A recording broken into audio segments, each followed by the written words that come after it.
Here's your daily news roundup from 97.9 WGBW. From the 97.9 WGBW newsroom, I'm Connie Fellman with this local news update. The stepmother of a 14-year-old girl found weighing just 35 pounds in Oneida will be in court next week. Melissa Goodman was recently appointed an attorney, allowing the case to proceed. Her preliminary hearing is scheduled for Tuesday, December 16th. Goodman, along with her husband and adult daughter, faces 3 counts of chronic neglect of a child resulting in great bodily harm and 2 more neglect charges for emotional damage. Goodman's daughter and her partner, Kayla Stemler, will be in court for their preliminary hearings 3 days after Goodman's. Her husband, the girl's father, Walter Goodman, is set to be in court again in January. The victim's family says the girl is now staying with relatives on her mother's side and continuing to recover. One more community Christmas parade is being iced out by the Arctic blast headed our way. The community of Clintonville has decided to cancel their Christmas parade scheduled for Saturday night. Clintonville joins numerous communities around northeast Wisconsin forced to cancel their holiday parades this winter due to unsafe winter weather conditions.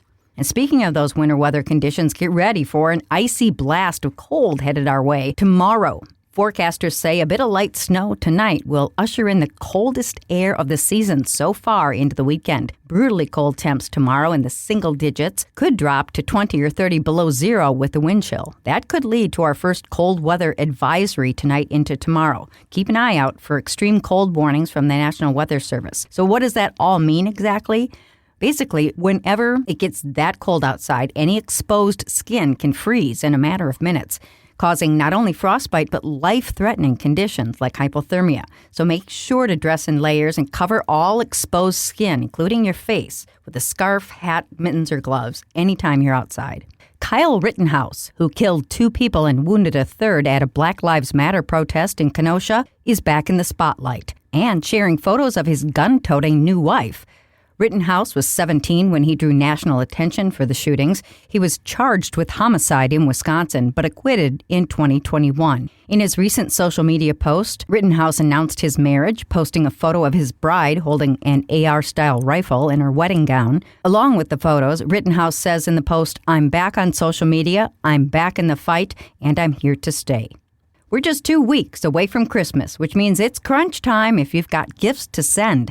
USPS says if you want your packages to get somewhere in the U.S. in time for Christmas, you need to send them by this coming Wednesday, December 17th. That's 5 days from now. You can wait another day or 2, but you'll end up paying more for faster delivery service. The Powerball jackpot would make a pretty sweet Christmas gift right about now. If you don't typically buy lottery tickets, you might want to make an exception today. Not only did no one win the Powerball jackpot last Wednesday, the full jackpot hasn't been won since early September. That means it's climbed to $1 billion jackpot right now. That's the 7th largest jackpot in history. If you win, you'll have the choice of getting about $34.5 million every year for the next 3 decades, or you could take the lump sum payment estimated at $461.3 million. The next drawing for the Powerball jackpot is tomorrow night. With news at the top and bottom of the hour all day and on demand anytime at WGBW.FM, I'm Connie Fellman, 97.9 WGBW News. A win for the Bucks. Hi, I'm Mike Clemens with sports. NBA, the Bucks with a much-needed victory, 116-101 over the Boston Celtics in 5-serve form. Milwaukee's Kyle Kuzma with a season-high 31 points. Doc Rivers says the adjustments they worked on in practice this week leading up to the game worked. One of the things we talked to you guys about going in the break was correcting our spacing. I thought we had room tonight. Guys wasn't in the wrong spots. When a guard drove, he knew where the other guy was at. I thought we played a very organized basketball game tonight. NFL, the Packers fly to Denver tomorrow to play the Broncos Sunday afternoon at 3:25. Denver tied for first place in the AFC with a record of 11-2. How has Denver been able to win so many close games with a young quarterback like Bo Nix? 9 of the 11 games, they've come back in the fourth quarter, and so I think that obviously deservingly so, he gets a ton of credit for that.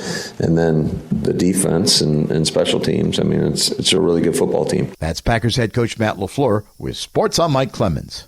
Cloudy today with a little light snow later this afternoon. It won't be much, half-inch or less of accumulation. Our high today right around 21. Tonight, some clouds, patchy blowing snow down to 5 below. Tomorrow, sunny and cold with a high of only 1 above.